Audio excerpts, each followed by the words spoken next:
হাল ছেড়ো না বন্ধু।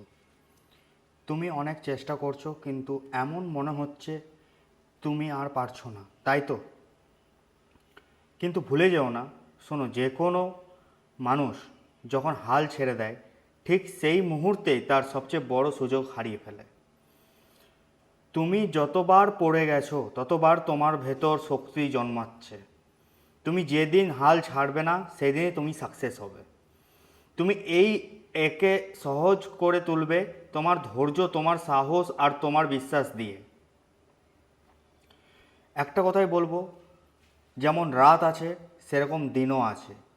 সেই জন্যই বলছি, সূর্য অস্ত যায় ঠিকই, কিন্তু সূর্য উদয় একদিন হয়। সূর্য উদয় প্রত্যেক দিনই হয়। সেরকমই মানুষের জীবন সমানভাবে চলে না, তাহলে মানুষের জীবনটা ভালো লাগতো না। কখনো নিচু, কখনো উঁচু, কখনো নিচু, কখনো উঁচু। সেই রকম আজকে তুমি সাকসেস নও ঠিকই, কিন্তু কালকে তো তুমি সাকসেস হতে পারো না। তুমি কালকে কাউকে দেখে তুমি ভাবছো যে ও আজকে অত সাকসেস, হয়তো ও অন্য দিন ভাববে যে ও অত সাকসেস ছিল না, কি করে হয়ে গেল।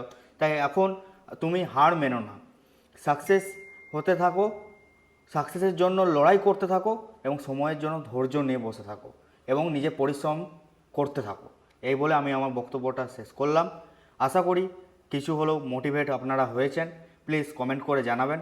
থ্যাংক ইউ, ধন্যবাদ। Like, comment, share, subscribe. Thank you. এভাবে আমার পাশে থাকবেন।